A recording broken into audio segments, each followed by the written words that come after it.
بسم اللہ الرحمن الرحیم۔ آج کے درس میں ہم سورۃ الفاتحہ کی 5ویں آیت کے بارے میں سیکھیں گے۔ آپ سب حضرات اسکرین پر غور سے دیکھیے گا۔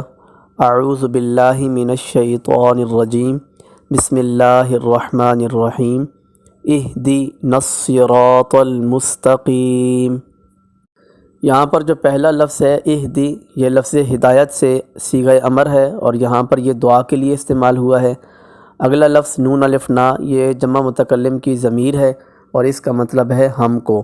الصراط کا مطلب ہے راستہ اور المستقیم کا مطلب ہے سیدھا۔ اہدنا الصراط المستقیم کا ترجمہ ہوگا ہدایت دے ہم کو سیدھے راستے کی۔ یہ جو لفظ ہے ہدایت، عربی لغت میں اس کے دو معنی استعمال ہوتے ہیں۔ ایک معنی ہے اراءۃ الطریق یعنی راستہ دکھانا، اور دوسرا معنی ہے ایصال الی المطلوب یعنی منزل مقصود تک پہنچانا۔ ان دونوں معنی کی مثال آپ یوں سمجھ لیں کہ بالفرض اگر میں لاہور میں مینار پاکستان کے پاس کھڑا ہوں اور مجھے جانا ہے داتا صاحب علیہ الرحمہ کے دربار شریف پر، میں کسی سے راستہ پوچھتا ہوں، وہ شخص مجھے کہتا ہے کہ آپ پارک سے باہر نکلیں، سیدھے روڈ پر چلتے جائیں اور آگے ایک پل آئے گا، پل سے آپ ٹرن لیں گے تو وہ روڈ آپ کو داتا صاحب علیہ الرحمہ کے دربار پر لے جائے گا۔ یہ جس بندے سے میں نے راستہ پوچھا اس نے مجھے ہدایت دی ہے، میری رہنمائی کی ہے، لیکن اس نے صرف راستہ دکھا دیا ہے، وہ مجھے لے کر نہیں گیا۔ اور اگر میں کسی شخص سے پوچھتا ہوں کہ مجھے داتا صاحب علیہ الرحمہ کے دربار پر جانا ہے، وہ مجھے کہے کہ میں بھی اسی طرف جا رہا ہوں، آپ آئیں میرے ساتھ بیٹھیں، میں آپ کو وہاں پر ڈراپ کر دوں گا، پھر وہ مجھے اپنی سواری میں اپنے ساتھ بٹھا کر لے جائے اور مجھے داتا صاحب کے دربار شریف کے مرکزی دروازے پر اتارے اور کہے کہ یہ ہے داتا صاحب کا دربار۔ یہاں پر بھی اس نے مجھے ہدایت دی ہے، میری رہنمائی کی ہے، لیکن یہ ہدایت ہے ایصال الی المطلوب، یعنی وہ خود بندہ مجھے منزل مقصود تک لے کر آ گیا۔ یہ ساری بات سمجھانے کا مقصد یہ ہے کہ انسان کو شعور عطا کرنے کے بعد اللہ رب العزت ایک راستہ دکھاتا ہے صراط مستقیم کا، اور اس کے ذریعے سے بندے کو ایک ہدایت ملتی ہے، وہ ہے ہدایت ایمان۔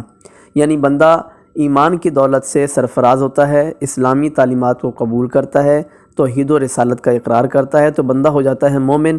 اب اس نے راستہ تو دیکھ لیا ہے، لیکن مسئلہ یہ ہے کہ کچھ چیزیں اللہ نے حرام کر رکھی ہیں، کچھ چیزیں حلال ہیں، کئی چیزوں سے ہمیں بچنا ہے اور بچا کے اپنا دامن سمیٹ کے اپنی منزل مقصود یعنی جنت الفردوس تک کا سفر ہم نے طے کرنا ہے۔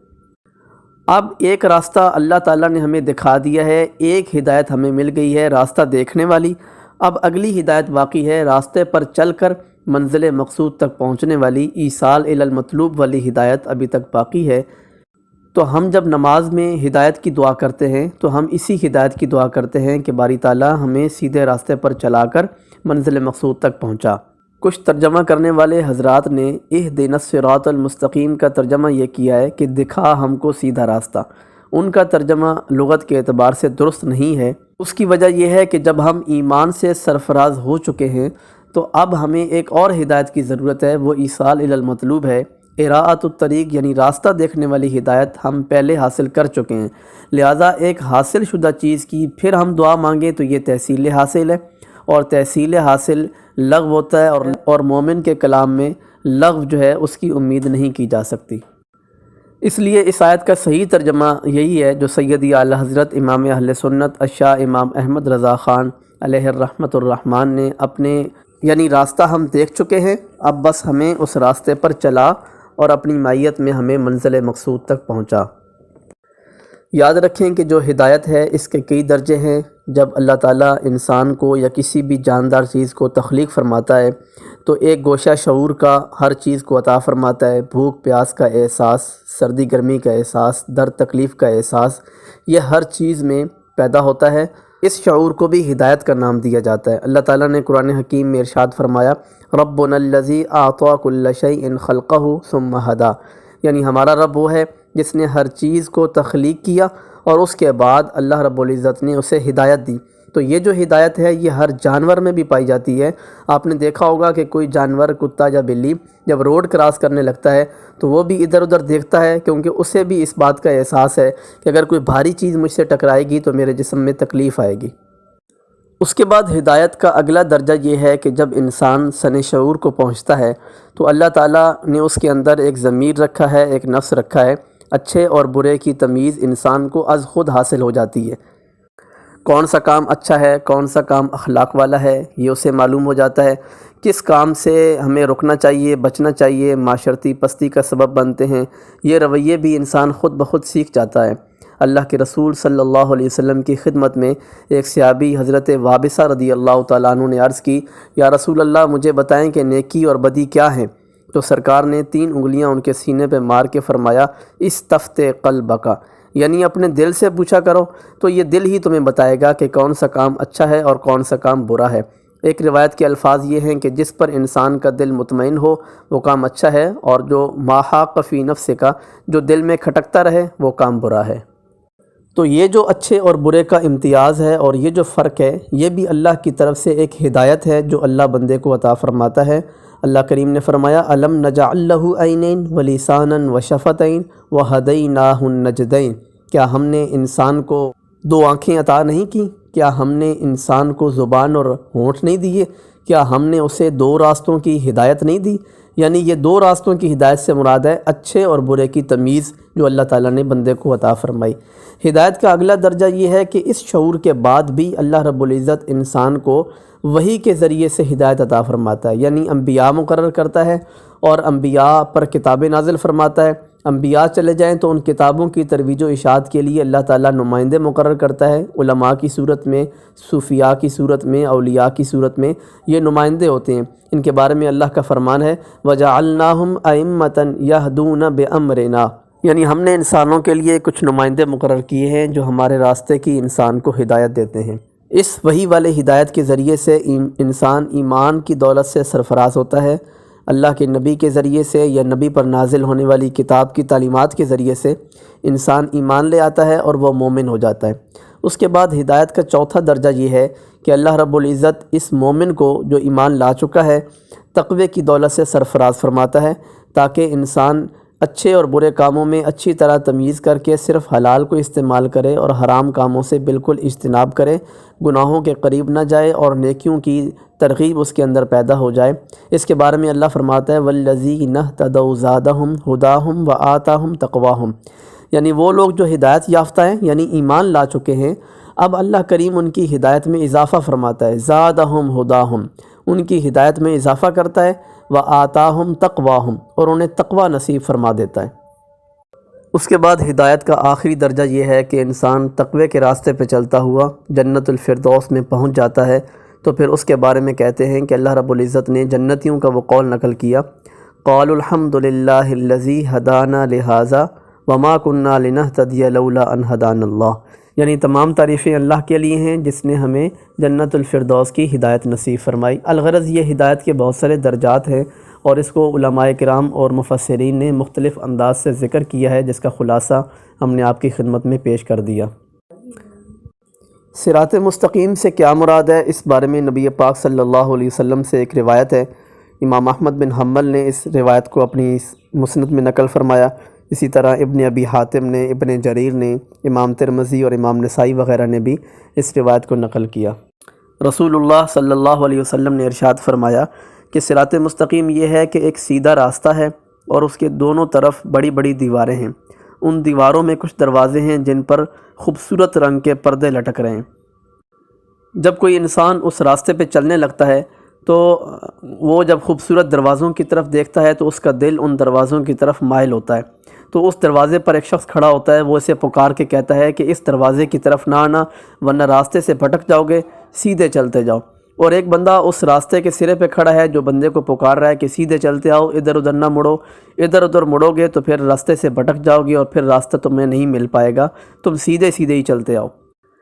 تو سرکار نے فرمایا کہ یہ جو صراط مستقیم یہ راستہ ہے یہ اسلام کا راستہ ہے، اور وہ جو دروازوں پہ پردے لٹک رہے ہیں وہ اللہ کی حرام کردہ چیزیں ہیں جو انسان کو بڑی خوشنما نظر آتی ہیں، اور وہ جو دروازوں سے بندے کو پکار رہا ہوتا ہے وہ انسان کا اپنا ضمیر ہے جو اسے ہر حرام کام کرتے وقت ملامت کرتا ہے کہ اس طرف جاؤ گے تو راستے سے بھٹک جاؤ گے، اور جو اس راستے کے سرے پہ کھڑا ہو کے بندے کو بلا رہا ہے وہ قرآن کریم ہے جو انسان کو ہمیشہ سیدھے راستے کی تعلیمات دینے کے لیے پیش رفت کرتا ہے۔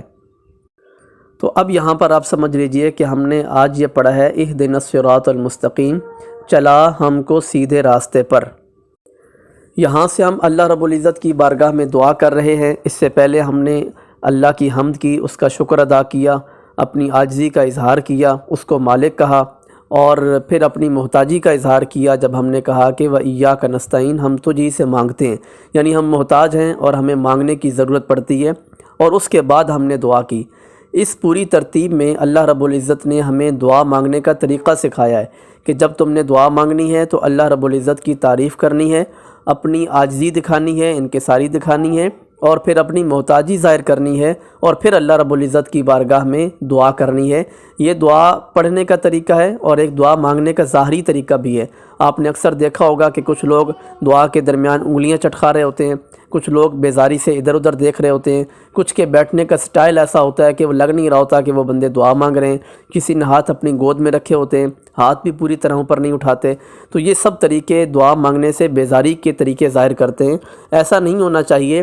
اس سورۃ الفاتحہ میں ہمیں یہ تعلیم دی جا رہی ہے کہ دعا مانگتے وقت آپ نے اپنی پوری توجہ کے ساتھ دعا مانگنی ہے، آپ نے عاجزی کے ساتھ دعا مانگنی ہے، آپ نے احتیاجی کے ساتھ دعا مانگنی ہے۔ یوں ظاہر ہونا چاہیے آپ کے مانگنے کے انداز سے کہ جیسے ایک محتاج کسی غنی کے دربار میں اپنے ہاتھ پھیلا کر بیٹھا ہوا ہے۔ اس کے ساتھ ساتھ یہ بھی ذہن میں رکھیں کہ بعض لوگ یہ گمان کر لیتے ہیں کہ میری تو کوئی دعا قبول ہوتی ہی نہیں ہے۔ یہ گمان بالکل بھی غلط ہے۔ ایک حدیث قدسی ہے، اللہ تعالیٰ فرماتا ہے انا عند ظن عبدی بی، میں بندے کے ساتھ اس کے گمان کے مطابق پیش آتا ہوں۔ بندہ میرے متعلق جیسا گمان رکھتا ہے میں اس کے ساتھ ویسا ہی معاملہ کرتا ہوں۔ سو اگر آپ کی انٹینشن یہ ہے، آپ کا گمان یہ ہے کہ اللہ میری ہر دعا قبول فرمائے گا، تو یقیناً اللہ تعالیٰ آپ کی ہر دعا قبول کرے گا۔ اور اگر آپ یہ گمان پیدا کر لیتے ہیں کہ میری تو کوئی دعا قبول ہوتی ہی نہیں ہے، تو پھر اللہ آپ کے گمان کے مطابق آپ سے پیش آئے گا۔ دعا لازمی کیا کریں، دعا عبادت کا مغز ہے اور دعا مومن کا ہتھیار ہے۔ ایک روایت میں ہے، سرکار نے فرمایا الدعاء یرد القضاء، یعنی دعا سے تقدیر میں آنے والی آزمائشیں بھی اللہ تعالیٰ ٹال دیتا ہے۔ اس کی وجہ یہ ہے کہ مومن کی زبان سے نکلی ہوئی کوئی بھی دعا کبھی بھی رد نہیں ہوتی، بلکہ وہ کسی نہ کسی زاویے سے ضرور قبول ہو رہی ہوتی ہے۔ ہاں البتہ وہ زاویے مختلف ہو سکتے ہیں۔ الترغیب و ترہیب کی ایک روایت ہے جسے علماء نے صحیح قرار دیا ہے۔ رسول اللہ صلی اللہ علیہ وسلم فرماتے ہیں ما من مسلم یدعو بدعوۃ لیس فیہا اسم ولا قطیعۃ رحم الا اعطاہ بہا احدی ثلاث، یعنی جب کوئی بندہ مومن اللہ کی بارگاہ میں دعا کرتا ہے اور اس دعا میں کوئی گناہ والی بات نہیں ہوتی اور نہ ہی قطع رحم کی بات ہوتی ہے، تو پھر اللہ رب العزت اسے 3 باتوں میں سے ایک چیز ضرور عطا فرماتا ہے۔ وہ 3 باتیں کون سی ہیں؟ اما ان یعجل لہ دعوتہ، یا تو جو چیز بندہ مانگ رہا ہے اللہ تعالیٰ فوراً اسے وہی چیز عطا فرما دیتا ہے۔ اما ان یدخرھا لہ فی الآخرۃ، یا پھر اللہ تعالیٰ آپ کی دعا کو ذخیرہ کر لیتا ہے اور آخرت میں جب آپ کی نیکیاں کم پڑیں گی تو نیکیوں کے پلڑے میں وہ دعا ڈال کر آپ کی نیکیوں میں اضافہ کر دیا جائے گا۔ وَإِمَّا أَن يَصْرِفَ عَنْهُ مِنَ السُّوءِ مِثْلَهَا، اور تیسری چیز یہ ہے کہ آپ کی دعا کی وجہ سے اللہ رب العزت آپ پر آنے والی کسی مصیبت کو ٹال دے۔ آپ کی بیماری آنے والی تھی، اللہ تعالیٰ اس بیماری کو دور کر دے۔ آپ پر کوئی مشقت اور مصیبت آنے والی تھی، اللہ آپ کی دعا کے ذریعے سے وہ مصیبت اور مشقت آپ سے دور فرما دے گا۔ قالوا اذا نکثر، صحابہ اس وقت عرض کرنے لگے کہ یا رسول اللہ پھر تو ہم کثرت سے دعا کیا کریں گے۔ اللہ کے رسول نے فرمایا اللہ اکثر، اگر تم کثرت سے دعا کرو گے تو اللہ کا کرم بھی تم پر بہت زیادہ ہوگا۔ تو اس لیے کوشش کیا کریں، دعا کثرت سے کریں اور دعا عاجزی کے ساتھ کریں، انکساری کے ساتھ کریں۔ دعا کرتے وقت یہ محسوس ہونا چاہیے کہ واقعی آپ اللہ تعالیٰ سے کچھ مانگ رہے ہیں۔ جب بھی آپ دعا کریں مجھے بھی اپنی دعاؤں میں خصوصی طور پر یاد رکھیں اور اپنے مومن مسلمان بھائیوں کے لیے بھی لازمی دعا کیا کریں۔